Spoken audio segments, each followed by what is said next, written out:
आज के इस वीडियो में हम दिल्ली सल्तनत के आखिरी दो वंश सैयद वंश और लोधी वंश के बारे में पढ़ेंगे, जिससे दिल्ली सल्तनत पूरी तरह से कंप्लीट हो जाएगा। पहले हम इस पूरे टॉपिक को अच्छे से समझेंगे और लास्ट में हम पूरे सल्तनत काल का यानी कि पूरी दिल्ली सल्तनत के जो प्रमुख अधिकारी थे, उनके द्वारा जो कर लगाए गए थे और जिन इमारतों का दिल्ली सल्तनत में निर्माण करवाया गया था वो भी देख लेंगे। तो पूरे टॉपिक को हम अच्छे से पढ़ेंगे और लास्ट में प्रीवियस ईयर क्वेश्चन भी कवर करेंगे। तो पहले आप पूरी वीडियो को देखें, आज आपको बहुत कुछ नया सीखने को मिलेगा और लास्ट में प्रीवियस ईयर क्वेश्चन जरूर अटेम्प्ट करें। तो चलिए बिना देरी किए हुए वीडियो को शुरू करते हैं कि दिल्ली सल्तनत के अंतर्गत 1206 ईस्वी से लेकर 1526 ईस्वी तक के इतिहास का अध्ययन किया जाता है और इन 320 वर्षों के इतिहास में 5 वंशों ने शासन किया था, जिसमें से हमने गुलाम वंश, खिलजी वंश और तुगलक वंश के बारे में पढ़ लिया है। अगर आपने ये वीडियो नहीं देखी तो प्लेलिस्ट में जाकर मध्यकालीन भारत की प्लेलिस्ट में आप इन तीनों वीडियोस को देख लेना। आज के इस वीडियो में हम जिसके आखिरी दो वंश है ना, सैयद वंश और लोधी वंश, इनके बारे में पढ़ेंगे ताकि पूरा दिल्ली सल्तनत कंप्लीट हो जाए। तो अब हम सैयद वंश के बारे में पढ़ना शुरू करते हैं। तो सैयद वंश का शासनकाल 1414 से लेकर 1451 ईस्वी तक रहा है। तो पहले हम देख लेते हैं कि सैयद वंश में किन किन राजाओं ने शासन किया। तो देखिए, सैयद वंश में 4 राजाओं ने शासन किया जिनके बारे में हमने पढ़ना है। सबसे पहले खिज्र खां। खिज्र खां का शासनकाल 1414 से लेकर 1421 तक रहा। तो खिज्र खां के 2 उत्तराधिकारी थे, मुबारक शाह और फरीद खान, जिसमें से मुबारक शाह अगले राजा बने। इनका शासनकाल 1421 से लेकर 1434 तक रहा और मुबारक शाह के बाद अगला शासक मोहम्मद शाह बना। मोहम्मद शाह फरीद खान का बेटा था, यानी कि इसके पहले चाचा मुबारक शाह शासक थे, उसके बाद उनका भतीजा फरीद खान का बेटा मोहम्मद शाह ये अगला शासक बना और मोहम्मद शाह के बाद आलम शाह सैयद वंश का आखिरी शासक था। तो मैंने आपको एक ओवरव्यू दे दिया कि किन किन राजाओं ने शासन किया। सबसे पहले खिज्र खां के बाद मुबारक शाह के बाद मोहम्मद शाह और मोहम्मद शाह के बाद आलम शाह। इन 4 राजाओं के बारे में हमें पढ़ना है। तो सबसे पहले देखते हैं खिज्र खां के बारे में। तो खिज्र खां का शासनकाल 1414 ईस्वी से लेकर 1421 ईस्वी तक रहा और यह सैयद वंश का संस्थापक था। तो खिज्र खां तैमूर लंग का सेनापति था। हमने इसे पिछली वीडियो तुगलक वंश में पढ़ा था कि जो तुगलक वंश का आखिरी शासक था नसीरुद्दीन महमूद शाह, उस पर कौन आक्रमण कर देता है? तैमूर लंग आक्रमण कर देता है। तो तैमूर लंग का ही सेनापति था खिज्र खां। तो तैमूर ने भारत से लौटते समय खिज्र खां को लाहौर, मुल्तान और दीपालपुर, जो उसने तीनों राज्य जीते थे, तैमूर ने किसे सौंप दिए? खिज्र खां को सौंप दिए, जो कि उसका सेनापति था। उसे क्या नियुक्त कर दिया? इन तीनों राज्यों का सूबेदार नियुक्त कर दिया। उसके बाद खिज्र खां दौलत खां को पराजित करके दिल्ली का स्वतंत्र शासक बन गया। कौन? खिज्र खां। और खिज्र खां स्वयं को पैगंबर मोहम्मद साहब का वंशज मानता था और खिज्र खां दिल्ली का स्वतंत्र शासक था, लेकिन यह स्वयं को तैमूरियों का राज्यपाल मानता था, क्योंकि तैमूर लंग ने इसे सूबेदार नियुक्त किया था। भले ही यह दिल्ली का स्वतंत्र शासक बन गया था, पर इसने सुल्तान की उपाधि ग्रहण नहीं की थी और ना ही अपने नाम का सिक्का जारी किया था और इसने सुल्तान की उपाधि भी धारण नहीं की थी, क्योंकि तैमूर लंग इसे सूबेदार नियुक्त करके गया था। ये तैमूर लंग की जगह पर यह दिल्ली का शासक बना था, याद रखिएगा। इसने रैयते आला नामक उपाधि धारण कर रखी थी। सुल्तान की उपाधि इसने धारण नहीं की, बल्कि कौन सी उपाधि धारण की? रैयते आला। तो खिज्र खां नियमित रूप से तैमूर के पुत्र शाहरुख को कर भेजा करता था, याद रखिएगा। और 20 मई 1421 को खिज्र खां की मृत्यु हो जाती है। तो खिज्र खां के बाद अगला शासक बनता है मुबारक शाह और इसका शासनकाल 1421 ईस्वी से लेकर 1434 ईस्वी तक रहा। तो खिज्र खां ने तो सुल्तान की उपाधि धारण नहीं की, परंतु उसके पुत्र ने यानी कि मुबारक शाह ने सुल्तान की उपाधि धारण की थी और साथ ही साथ इसने शाही नामक उपाधि भी धारण की, इसीलिए इसे मुबारक शाह कहा गया। इसके दरबार में एक इतिहासकार रहता था जिसका नाम था अहमद सरहिंदी और उसने मुबारक शाह के ऊपर एक पुस्तक की रचना की थी, जिस पुस्तक का नाम था तारीखे मुबारक शाही। तो आपसे पूछा जाएगा कि तारीखे मुबारक शाही के रचनाकार कौन है? तो वो है अहमद सरहिंदी और इसने मुबारकाबाद नामक नगर की स्थापना की थी। किसने? मुबारक शाह ने। और मुबारक शाह ने भटिंडा और दोआब क्षेत्र में हुए विद्रोहों को दबाया था, तो इसकी ये सफलता थी। इसने भटिंडा और दोआब क्षेत्रों में जो विद्रोह हुए थे ना, उसको इसने सफलतापूर्वक दबाया था और इसके वजीर द्वारा बाद में इसकी हत्या करवा दी जाती है। किसकी? मुबारक शाह की। तो मुबारक शाह के बाद अगला शासक बनता है सैयद वंश का मोहम्मद शाह। इसका शासनकाल 1434 ईस्वी से लेकर 1443 ईस्वी तक रहा। तो मुबारक शाह के बाद उसका भतीजा, तो मैंने आपको बताया था ना कि मुबारक शाह के बाद उसका भतीजा जिसका नाम था मोहम्मद शाह, ये अगला सुल्तान बनता है। तो मोहम्मद शाह का वास्तविक नाम था मोहम्मद बिन फरीद खान। तो इसके पीछे फरीद खान क्यों लगा है? क्योंकि इसके पिता का नाम था फरीद खान। तो मोहम्मद बिन फरीद खान इसका वास्तविक नाम था और शासक बनने के बाद इसका नाम पड़ गया मोहम्मद शाह। तो इसके समय में 1440 ईस्वी में मालवा के शासक महमूद शाह खिलजी ने दिल्ली पर आक्रमण किया और 3 दिनों के भीषण युद्ध के बाद दोनों में संधि हो गई और महमूद शाह खिलजी वापस अपने क्षेत्र मालवा चला गया था। तो बस हमें इतना ही महमूद शाह के बारे में पढ़ना है। तो सैयद वंश से ज़्यादा प्रश्न नहीं बनते। जो भी इंपॉर्टेंट है बस मैं आपको उतना ही करा रहा हूँ, बस आप इसको एक बार सुन लीजिए। तो मोहम्मद शाह के बाद अगला शासक बना अलाउद्दीन आलम शाह। तो अलाउद्दीन आलम शाह सैयद वंश का अंतिम शासक था और आलम शाह का वजीर था जिसका नाम था हमीद खान।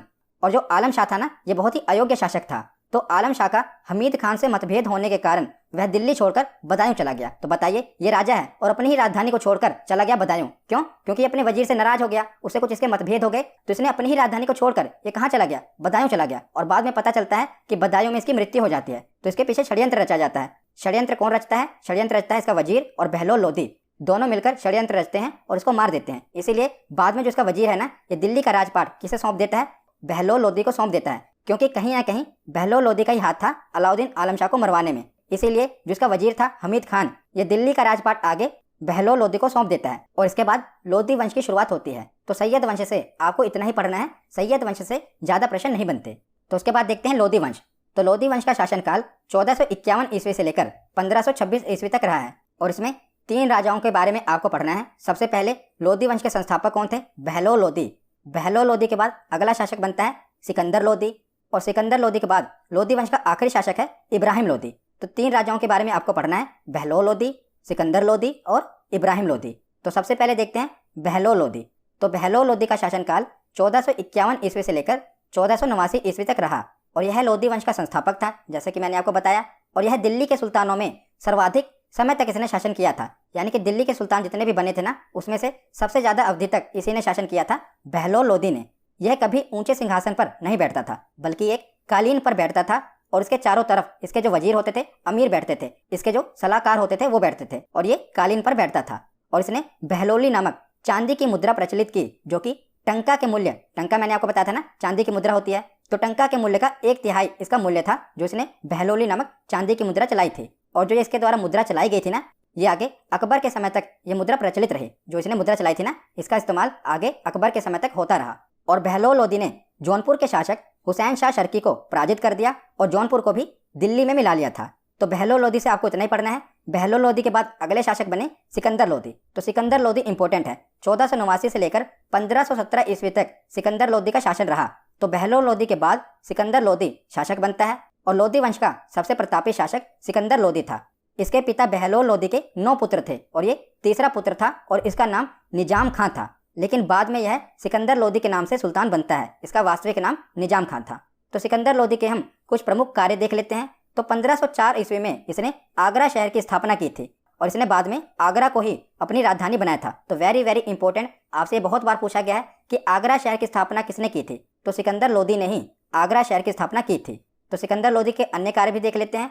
तो इसने कृषि विकास के लिए गजे सिकंदरी नामक प्रमाणिक नाप का प्रचलन किया, जिसका उपयोग भूमि को मापने के लिए किया जाता था। तो इसने एक प्रकार का प्रमाणिक माप जो कि भूमि को मापने के लिए प्रयोग किया जाता था, उसका नाम था गजे सिकंदरी। इसकी शुरुआत किसने की? सिकंदर लोदी ने। क्या नाम था? गजे सिकंदरी। और सिकंदर लोदी एक लेखक भी था। वह फारसी भाषाओं में कविताएं लिखा करता था, लेकिन वह अपने नाम से कविताएं नहीं लिखता था। जब भी वह कविता लिखता था ना, तो अपना नाम सिकंदर लोदी इस्तेमाल नहीं करता था, बल्कि उन कविताओं को लिखने के लिए उसने गुलरुखी नामक उपनाम रखा हुआ था। जब भी वो कविताएं लिखता था ना, तो वहां पर कौन सा नाम लिखता था? अपना गुलरुखी। सिकंदर लोदी कभी नहीं उसने लिखा, हरदम गुलरुखी नामक उपनाम उसने उपयोग किया है, याद रखिएगा। और सिकंदर लोदी हिंदू धर्म और इस्लाम धर्म दोनों धर्मों को एक नज़र से देखता था और जिस भी धर्म में उसे कोई कार्य अच्छा नहीं लगता था, वह उस कार्य पर प्रतिबंध लगवा देता था। तो सिकंदर लोदी के बाद अगला शासक बना इब्राहिम लोदी और इसका शासनकाल 1517 ईस्वी से लेकर 1526 ईस्वी तक रहा और यह दिल्ली सल्तनत तथा लोदी वंश का अंतिम शासक था।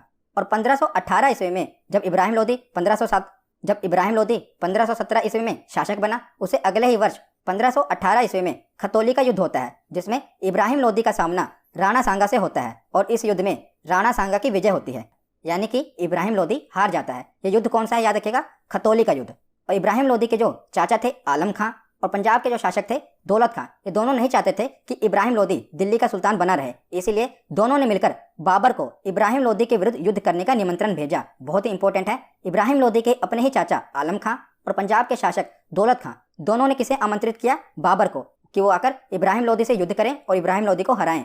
तो बाबर ने भारत में 21 अप्रैल 1526 ईस्वी को प्रथम पानीपत का युद्ध लड़ा। वेरी वेरी इंपॉर्टेंट डेट याद रखिएगा। 21 अप्रैल 1526 ईस्वी को प्रथम पानीपत का युद्ध हुआ, परंतु उसमें जो बाबर की सेना थी वो बहुत ही छोटी थी, परंतु इब्राहिम लोदी की सेना बहुत ही बड़ी थी। तो बाबर की सेना भले ही बहुत छोटी थी, पर उसने युद्ध में तोपों का प्रयोग किया था, और भारत में पहली बार हुआ था कि किसी ने युद्ध में तोपों का प्रयोग किया हो। तो सबसे पहले बाबर ने ही भारत में पहली बार तोपों का प्रयोग किया था, और इसके दो प्रमुख तोपची थे जिनका नाम था अली और मुस्तफ़ा। और इस युद्ध में बाबर ने तुगलमा पद्धति का प्रयोग किया था। इसी पद्धति और तोपों के प्रयोग से छोटी सेना होने के बाद भी इब्राहिम लोदी की विशाल सेना को बाबर हरा देता है। तो पानीपत का प्रथम युद्ध इब्राहिम लोदी और बाबर के बीच में हुआ, जिसमें बाबर की विजय हुई और इब्राहिम लोदी इसमें मारा गया। और यह दिल्ली सल्तनत का आखिरी शासक होने के साथ पहला ऐसा दिल्ली सल्तनत का सुल्तान था जो कि युद्ध में मारा गया था। जितने भी दिल्ली सल्तनत के शासक थे कोई युद्ध में नहीं मारा गया था। ये पहला ऐसा शासक था जो कि युद्ध लड़ते हुए मारा गया था। कौन? इब्राहिम लोदी। और इसे युद्ध में मारता कौन है? बाबर। तो यहाँ पर दिल्ली सल्तनत का संपूर्ण खात्मा हो जाता है, और इसके बाद में भारत में मुगल शासकों का दौर शुरू हो जाता है। तो इसके बाद में मुगल शासकों का दौर शुरू हो जाता है और दिल्ली सल्तनत का शासन खत्म हो जाता है।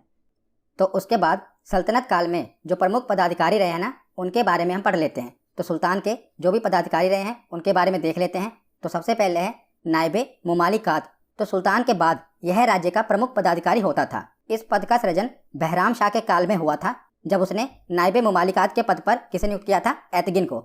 तो इसके कार्य सुल्तान की अनुपस्थिति में सुल्तान के सभी कार्यों को संपन्न करना था। तो जैसे आप उदाहरण के रूप में समझिए कि अगर सुल्तान नहीं है तो सुल्तान की अनुपस्थिति में जो भी कार्य करता था वो कौन करता था? नायबे मुमालिकात। तो सुल्तान के बाद सबसे प्रमुख पद होता था सल्तनत काल में नायबे मुमालिकात का। उसके बाद अगला पद देखते हैं दीवाने आरिज। तो ये सैन्य विभाग का पद होता था। इस विभाग के प्रमुख अधिकारी को आरिजे मुमालिक कहा जाता था। कौन से नाम से? आरिजे मुमालिक के नाम से जाना जाता था। और इस विभाग की स्थापना बलबन ने की थी। तो दीवाने आरिज यानी कि सैन्य विभाग, और सैन्य विभाग का जो प्रमुख पद था उसका नाम था आरिजे मुमालिक।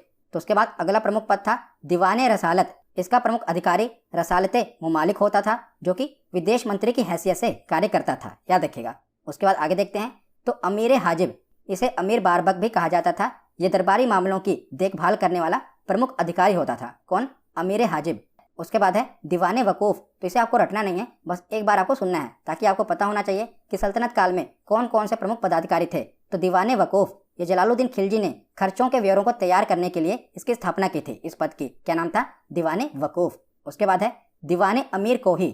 तो मोहम्मद तुगलक ने सर्वप्रथम इस विभाग की स्थापना की थी, दीवाने अमीर कोही की। और ये इंपॉर्टेंट है, कई बार एग्जाम में पूछा भी गया है। और इसका मुख्य कार्य क्या होता था? तो माल गुजारी व्यवस्था की देखभाल करना और भूमि को खेती के योग्य बनाना, ये दीवाने अमूर कोही की जिम्मेदारी होती थी।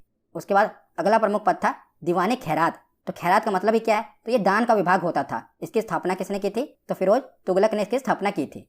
तो उसके बाद देख लेते हैं तो सल्तनत काल में जो राजाओं के द्वारा प्रमुख कर लगाए गए थे वो भी हम देख लेते हैं। तो सबसे पहले है खराज, या जिसे खिराज कहा जाता था। तो ये गैर मुसलमानों से लिया जाने वाला भूमि कर था, और यह सामान्यतः उपज का 1/3 भाग लिया जाता था, लेकिन अलाउद्दीन खिलजी ने 1/2 भाग वसूल लिया था। उसके बाद अगला कर है उश्र। तो ये मुसलमानों से लिया जाने वाला भूमि कर था, जो कि 1/5 से लेकर 1/10 के बीच में लिया जाता था। उसके बाद है खुम्स। तो सैन्य अभियानों के समय लूटे गए धन में जो राज्य का हिस्सा होता था ना, उसे खुम्स कहा जाता था। ये मैंने आपको पहले भी बताया था। और शरीयत के अनुसार से 1/5 राज्य का तथा 4/5 सैनिक का होता था। यानी कि सैनिक जो भी धन लूट कर लाते थे ना, उसमें से 1/5 सुल्तान का हिस्सा होता था और 4/5 सैनिकों का हिस्सा होता था। लेकिन अलाउद्दीन खिलजी और मोहम्मद तुगलक ने क्या किया कि 4/5 स्वयं लिया और 1/5 सैनिकों को दिया था। तो उसके बाद अगला कर है जजिया कर।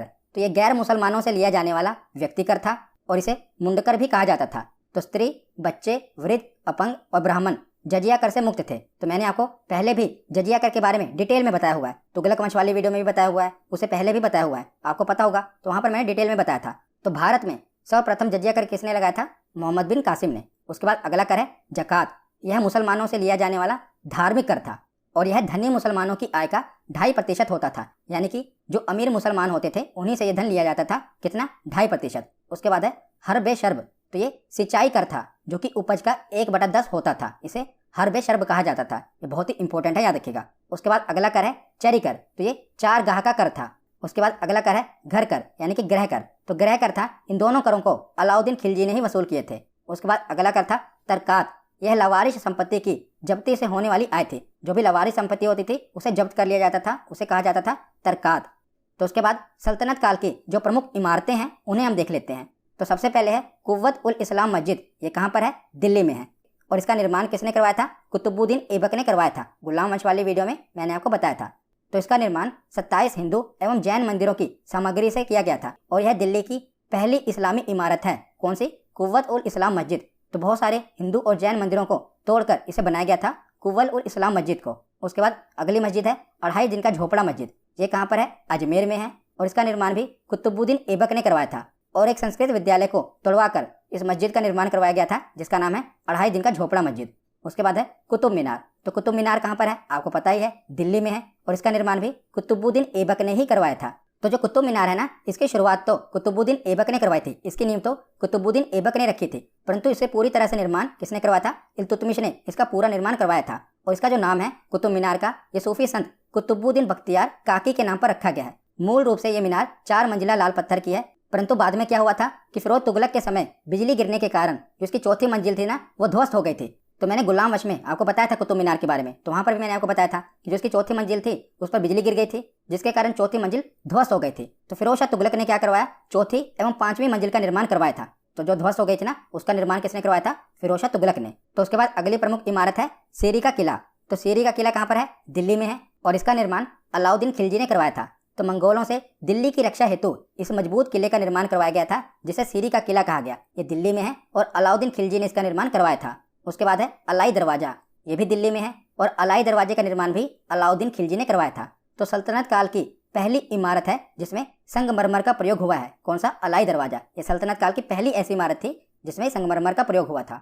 उसके बाद आगे है जमायत खाना मस्जिद। ये दिल्ली में है और अलाउद्दीन खिलजी के समय में खिज्र खां के द्वारा यह मस्जिद बनवाई गई थी, जमायत खाना मस्जिद। तो यह सल्तनत काल की पहली इमारत है जो शुद्ध इस्लामी शैली से निर्मित है। कौन सी? जमायत खाना मस्जिद। उसके बाद है 56 कोट। तो 56 कोट ये भी दिल्ली में है और ग्यासुद्दीन तुगलक के द्वारा इस महल का निर्माण करवाया गया था, 56 कोट।